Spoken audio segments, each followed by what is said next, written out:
주옵소서.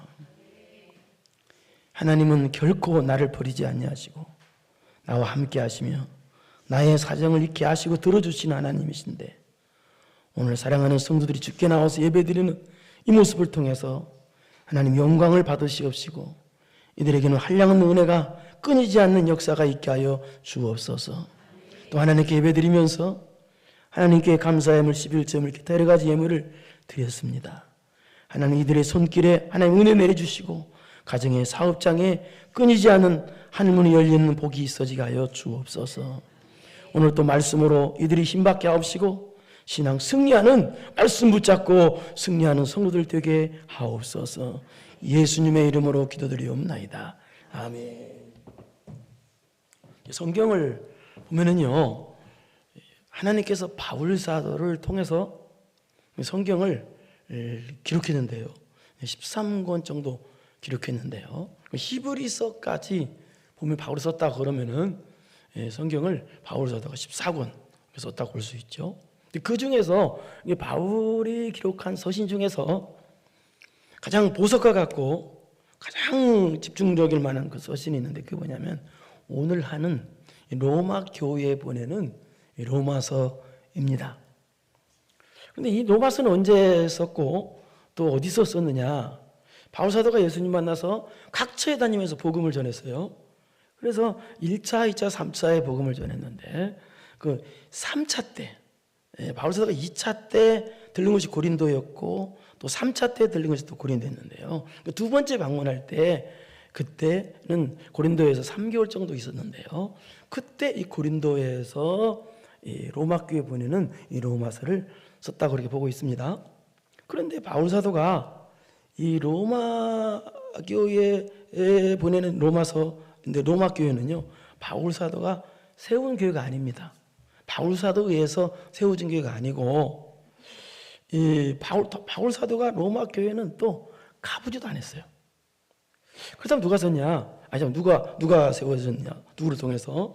바울 사도가 각처에 다니면서 이 복음을 전하자, 각처에서 이 바울 사도를 통해서 복음을 들은 사람들이, 예수님 만난 사람들이 로마에 가서 정착하며 살게 되면서, 그래서 그 사람들에 의해서 로마 교회가 세워졌다, 그렇게 보고 있습니다. 그러면 로마서는 왜 썼느냐? 바울 사도가 로마서 쓴 이유는 뭐냐? 그것은 바울 사도 소원이 땅 끝까지 이런 복음을 전하는 것이 바울의 소원이었어요. 근데 어디를 통해서 복음을 전하려고 했느냐? 로마라는 지역을 통해서 복음을 전하려고 했어요. 그리고 또 로마 교회에 있는 성도들을 굉장히 보고 싶었고요.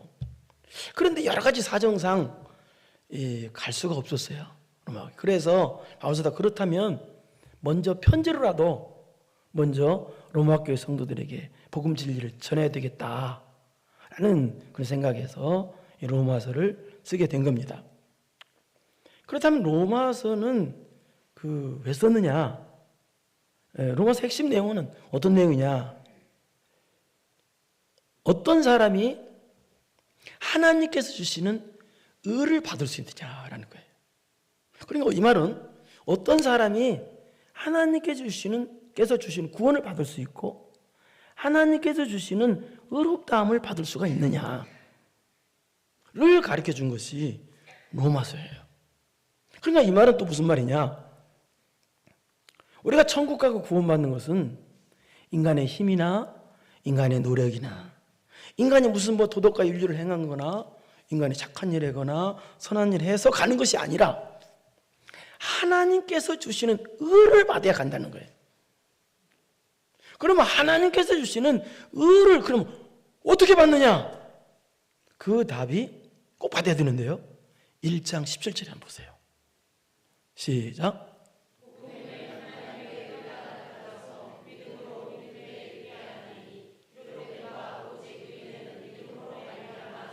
이거 하나님 의가 나타나서가 그 말인데요. 자, 그러면 하나님은 어떻게 받느냐? 여기 보니까 딱 한 가지, 오직 믿음으로 받는다는 거예요. 이 말은 더 쉽게 말해서 오직 믿음으로 구원받는다는 거예요. 그러니까 오직 예수 그리스도를 믿는 믿음으로만 구원을 받고 의롭다함을 받고 구원받는 하나님의 백성이 된다는 거예요. 그걸 말하는 게 로마서예요. 그렇다면요. 그럼 믿음으로만 의롭다함을 받아? 믿음으로만 구원을 받는다. 그럼 왜 믿음으로만 구원받는다고 했을까요? 믿음으로만 왜? 뭐 다른 것도 뭐 착한 일도 해라 구원받아라 뭐 그렇게 해야 되는데 왜 믿음으로만 구원받는다고 하신 이유가 뭘까요? 그것은요, 그 답을 설명하는 것이 오늘 2장이죠 1장부터 3장 20절까지예요 그 답을 설명하는 것이 왜 믿음으로만 구원을 받느냐 그 이유를 설명하는 것이 그 답은요 뭐냐면 1장부터 3장 20절까지 뭐냐면 인간은 온전히 타락한 죄인이기 때문이라는 거예요. 그래서 인간이 타락했는데 죄인인데 근데 인간이 타락한 죄인이 선을 행해봤자 뭐예요? 인간의 지식이 타락하고 인간의 의지가 타락하고 인간의 감정이 완전히 타락했는데 인간이 아무리 선을 행한다고 노력한다 할지라도 선을 행하는 자체가 죄야. 그래서 인간의 어떤 방법으로는 구원받을 수 없고 오직 예수 그리스도를 믿는 믿음으로만 구원을 받는다는 뜻이에요. 그러니까 사람들이 이렇게 오직 예수님을 믿음으로만 구원을 받는데 그렇다면 왜 사람들이 예수님을 안 믿을까요? 믿음으로만 구원 받는데 그것은 자기가 죄인이라는 걸 모르기 때문에 그런 거예요. 그래서 너는 이렇게 죄인이다. 너는 이렇게 타락한 사람이 네 힘으로는 구원받을 수 없어. 너는 이렇게 죄인이라는 걸 가르쳐 준 것이 1장부터 3장 20절까지 내용이라 그 말이에요. 오늘은 2장이죠. 2장. 로마서는 좀 어렵습니다. 잘 들어야 됩니다. 잘 들을 줄 믿습니다. 예. 오늘 2장인데요. 2장은 어떤 내용이냐? 2장을 알려면 1장을 좀 해야 돼요. 그럼 1장은 어떤 내용이냐? 1장은 이방인들의 죄를 지적하는 내용이에요. 왜 그러냐면 이 당시 로마 교회는 이방인들이다가 예수님 믿는 사람들이 약 90%가 됐다고 그래요. 그래서 1장에서는 이방인들의 죄를 지적하는 거야. 그러니까 이방인들이 죄를 지적받자 야 그래 맞아 우리는 정말 나쁜 죄인이야 타락한 죄인이야 라고 자기네 죄를 깨달았어요. 그런데 또 이 로마 교회는 이방인만 있는 게 아니라 이방인 속에 섞여 있는 유대교를 믿다가 기독교인으로 바뀐 유대 기독교인들이 섞여 있었어. 그럼 유대 기독교인들이 뭐라고 그랬어요? 1장에서 이방인들의 죄를 막 지적하니까 유대 기독교인들이 뭐라고 생각할 수 있느냐? 이렇게 생각한 거예요. 아 그래 맞다. 이방인들은 개 같은 인간들이야. 우리는 그래도 어렸을 때부터 지금 와서 신앙생활 되었고 회당도 우리는 있고 우리는 도덕적으로나 신앙적으로나 차원이 다르지. 우리는 그래도 괜찮은 사람이야 하고 자부심이 가득 차 있을 거 아니야. 그런 사람을 내버려두면 안 되잖아요. 그래서 1장에서 이방인에게 너희들 죄냐라고 화살을 쏘았던 바울사도가 그래 그럼 너희들은 하면서 2장에서는 유대인에게 화살을 돌리는 거예요. 너희들도 죄인이야. 너희들이 뭐 특별히 잘나서 뭐 너희들이 부름받은 줄 알아? 아니야 너희들 죄인이야 라고 유대인의 죄를 지적하는 내용이에요. 그렇다면 이방인은 누구를 가리키며 유대인은 누구를 가리킬까요? 이방인도 우리를 가리키고 이방인도 유대인도 우리를 가리키고 여기서는요. 근데 여기서 유대인은 누구를 가리키냐? 겉으로 예수님을 잘 믿는다고 하는 사람들을 가리켜요. 뭐 신앙 잘하는 사람을 가리켜요. 그러니까 이 말은 무슨 말이냐? 여기서 예수님 믿는 사람의 죄를 지적하는 거예요. 그러니까 예수님 믿는 사람도 세상 죄를 안 짓죠. 그런 세상 죄를 말하는 게 아니에요. 여기서는요. 죄를 지적하는 게 무슨 죄느냐? 예수님 믿는 사람이 저와 여러분들이 짓는 신앙적인 죄를 가르쳐요. 그러니까 예수님 믿는 사람이 짓는 죄가 뭐냐는 거예요. 예수님 믿는 사람은 세상적으로 죄 안 짓잖아요. 죄 안 지죠. 그런데 신앙적인 죄를 짓는다는 거예요. 그러니까 우리 성도는 세상적인 죄도 지면 안 되고 신앙적인 죄도 지면 안 돼. 그럼 사람들이 대부분 신앙적인 죄는 그냥 강구하는 경우가 되게 많아요. 그런데 본문에서는 신앙적인 죄를 강력히 지정하고 있어요. 그러면 절대 우리 신앙적인 죄를 지면 안 되겠죠. 그렇죠? 그럼 로마서 2장에서 말하는 이 신앙적인 죄가 뭐냐? 첫째, 남을 판단하고 구분하는 의식과 위선의 죄예요. 나는 너보다 좀 괜찮아. 남을 판단하고 구분하는 위선죄, 척하는 위선죄, 의식. 이게 신앙적인 죄라는 거예요. 없을 줄 알죠? 한번 들어보세요. 28절을 보겠습니다. 첫째는 그건데 28절 시작.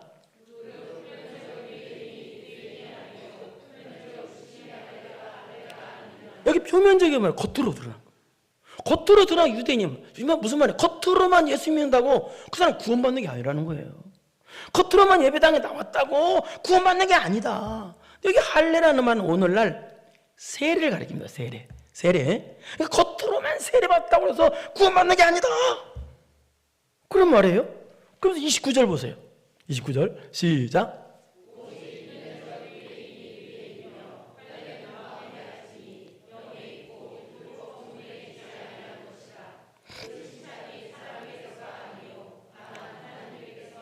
여기 유대인은 뭘 가리키냐? 여기 문맥을 쭉 봐요. 누구를 가리키냐? 이 아브라함의 자손을 가리켜요. 아브라함 자손. 아브라함 자손 똑같이 우리들 가리켜요. 그런데 단어상으로는 그렇다는 얘기죠. 아브라함 자손인데 이 말은 무슨 말이냐? 아브라함의 자손이 되었다고 해서 구원받는 게 아니라는 거예요. 아브라함처럼 믿음이 있는 사람이 그게 진짜 아브라함의 자손이고 그 사람이 구원을 받지 아브라함의 자손만 되었다고 구원받는 게 아니다. 그래서 하는 말이 오직 이면적 유대인이 유대인이라고 하는 거예요. 이면적 유대인은 마음으로 믿어야 진짜 구원받지 겉으로만 믿는다고 그게 무슨 구원이냐. 그래서 할례는 마음의 할지니라고 하는 거예요. 할례는 세례라고 그랬죠. 이 말은 무슨 말이냐. 겉으로만 세례받았다고 그래서 겉으로만 할례 받았다고 그래서 겉으로만 아브라함의 자손이었다고 그래서 구원받는 게 아니다. 마음에 하라에 마음에. 왜 이런 말이 있느냐. 이 당시 유대인들은 할례를 받는 것이 구원의 조건으로 알았어요.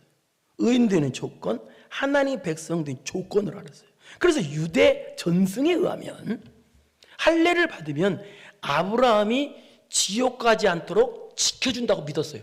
그런 전승이 있어요. 웃기죠? 네. 그러니까 유대인들은 이건 무슨 말이냐. 겉으로만 믿는다고 그래서 안 되는데 속으로 믿음도 없으면서 겉으로 할례 받은 것을 그걸 뭐래? 구원의 조건으로 믿었다는 거예요. 그래서 하는 말이에요, 이 말이에요. 그게 아니다. 야, 무슨 세례 받았다 구원받느냐? 교회만 나왔다 구원받느냐? 유대인이 좀 아브라함 자손 됐다 구원받느냐? 아니다는 거예요. 근데 이 사람들은요, 이렇게 겉으로만 믿고 겉으로만 신앙생활하는 것을 대단히 자부심을 갖고 있었어요. 그래서 1절 보세요. 1절 방금 전에 했던 그거 시작. 그러므로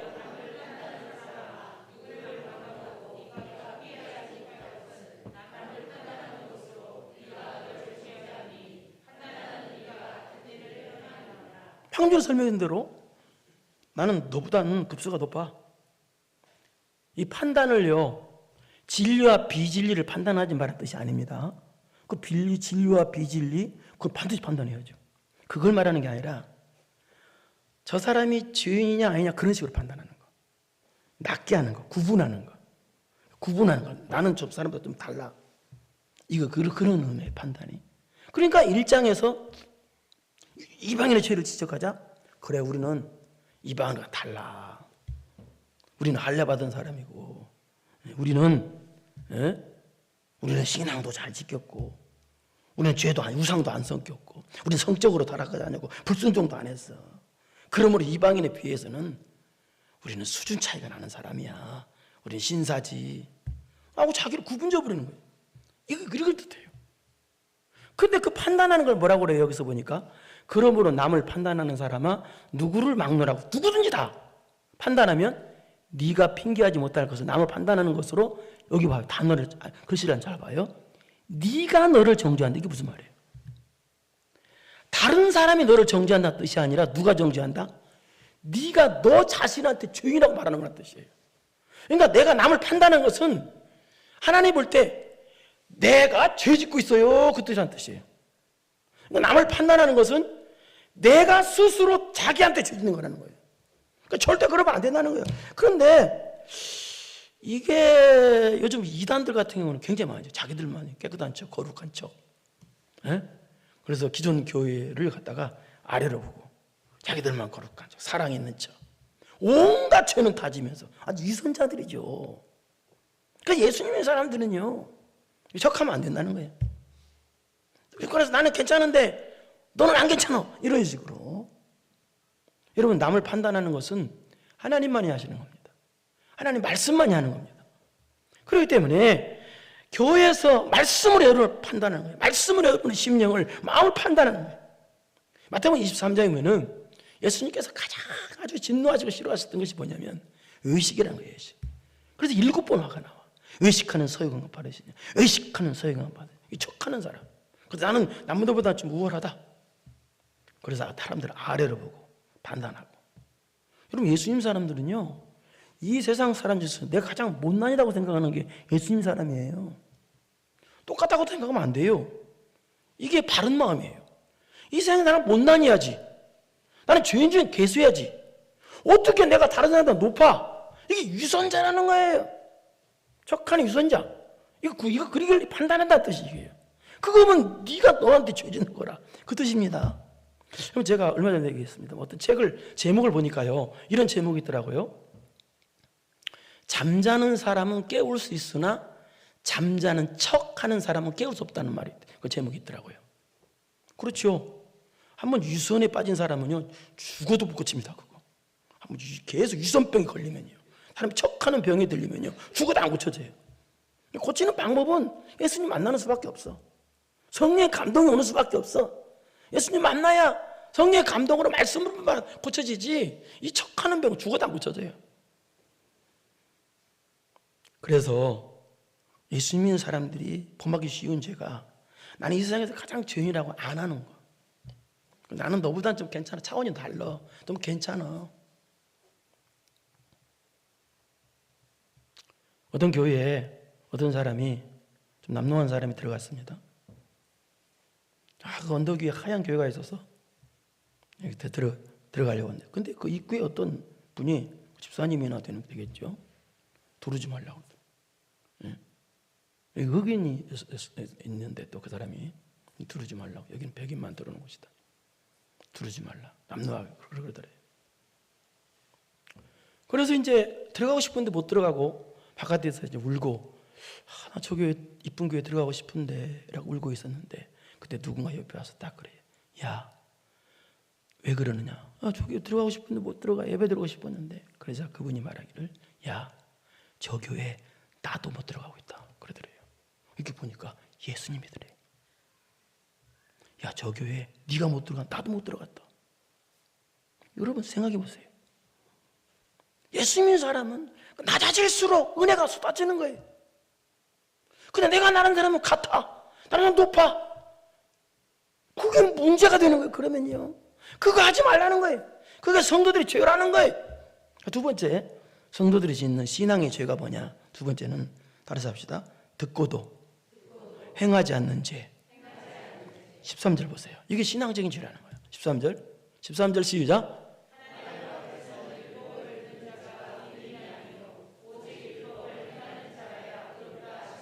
여기 나오죠. 이게 지금 뭘 saying? 유대인들의 죄를 지적한다고, 이 장은요. 듣고 행하지 않는 죄를 범했다는 거예요. 여러분, 교회에서 예배 드릴 때 말씀 듣는 건요, 순종하려고 듣는 거예요. 세상에는 많은 종교들이 있습니다.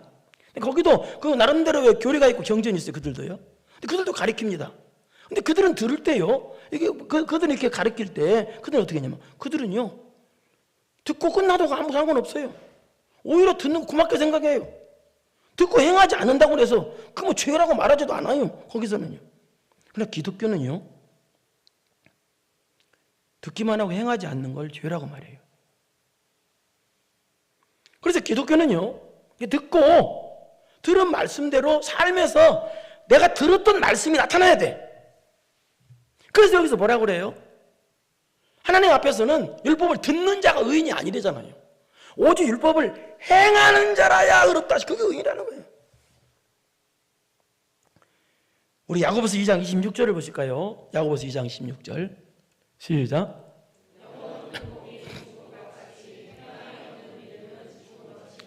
여기 보셨죠? 행함이 없는 믿음은 죽은 믿음이에요. 죽은 믿음은 범죄하는 거예요. 죄인은 거예요. 그 신앙적인 죄. 성도들이 왜 신앙적인 죄인데 있냐?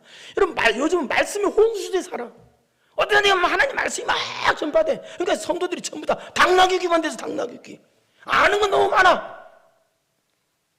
그런데 삶에 보면은 말씀 따로 행동 따로야. 다 죽은 믿음이야. 그러지 말라는 얘기입니다. 듣고도 행하지 않는 건 죄단 얘기예요. 신앙적인 죄. 듣기만 하면 안 된다는 거예요. 써 있잖아요. 그 다음에 세 번째, 성도들이 짓는 신앙의 죄, 신앙적인 죄는 뭐냐? 따라서 합시다. 좀 이건 알고도 행하지 않는 죄. 듣고도 행하지 않는 것과 알고도 행하지 않는 것은 비슷한 말 같지만 완전히 다른 말입니다. 듣고도 행하지 않는다는 말은 잘못 알고 실수로 불순종할 수 있다는 말이에요. 그러나 알고도 행하지 않는다는 말은 알면서도 의도적으로 불순종한 하나님 앞에 무서운 범죄라는 얘기예요. 우리 17절 보겠습니다. 17절 시작.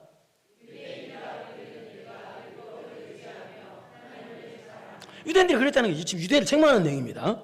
너희들은 율법을 받았다고 하면서 하나님을 믿는다고 하면서 하나님 믿어야 구원받는다고 하면서 그걸 알고 있고 자랑도 한다는 거예요.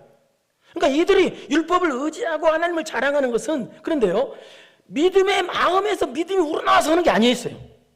자기 우월감을 자랑하려고, 내가 그러니까 특별한 사람을 자랑을 이거 한 거예요.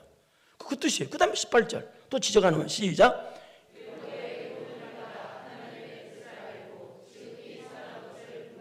너희들은 봐봐요. 유대인들은 너희들은 하나님 뜻도 안다는 거예요. 뜻을 알아.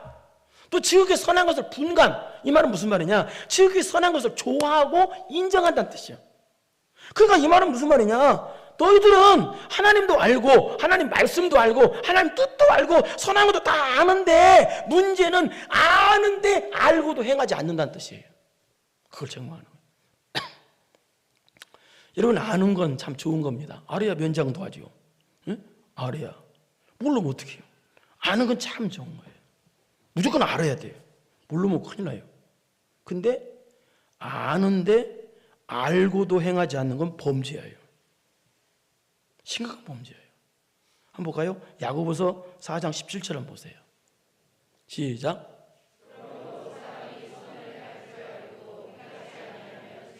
알고도. 여러분, 주일성수 알죠? 십계명 4계명이에요. 11조 알죠? 감사하란 말 알죠? 기뻐하란 말 알죠? 웃을 때까지. 또 쉬지 말고 기도하라면 알지요? 알고 있죠? 아는데 행하지 않는 건 범죄라는 얘기입니다. 그 말이에요. 어찌 보면 차라리 모르는 게 나아. 알고도 행하지 않는 건 성도들이 많이 짓는 죄라는 뜻이에요. 그다음에 네 번째, 성도들이 짓는 신앙의 죄가 뭘까요? 따라서 합시다. 나를 가르치지 않는 죄. 19절 보세요. 19절 시작.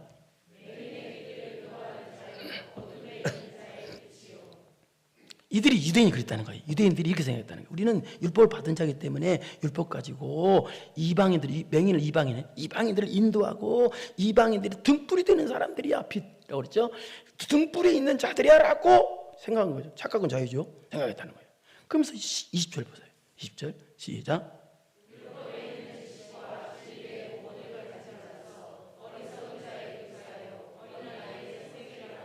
우리는 이방인과 달라. 우리는 이방인들을 가르칠 수 있는 특별한 사람이야. 특권 있는 사람이야 라고 생각했다는 거예요. 남들을 가르치고 인도할 수 있는 아주 특별한 사람이야 라고 생각했다는 거예요. 그래서 망치를 때립니다. 바울 사도가. 21절 시작.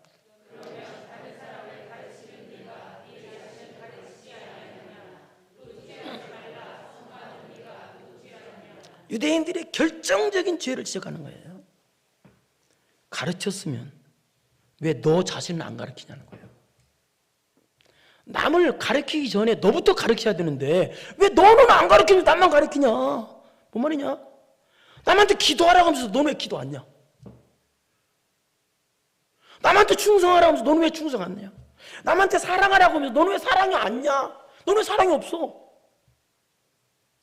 예로부터요, 교육을 백년지계, 백년지대계라고 그래서 아주 교육을 아주 중요하게 되겠습니다. 그래서 죽을 때까지 배우라는 거예요. 그래서 교육은 가르치고 배우는 것을 아주 중요하게 생각했어요. 그래서 유대인들도 신명기 6장에 이 쉐마 교육을 하는데요. 그래서 자녀들에게 정말 말씀을 늘 가르쳤어요. 또 타국인에도 말씀을 가르쳤어요. 그런데 문제는 여기서 가르쳤는데, 근데 문제는 남을 가르치는데 너는 왜 안 가르치는 거예요? 왜 나한테는 가르치는 안 가르치는 거예요?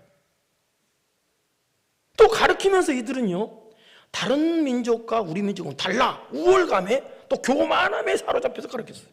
그러니까 뭔 말이에요? 자기를 안 가르쳤다는 거예요. 자기 반성이 없었다는 얘기입니다.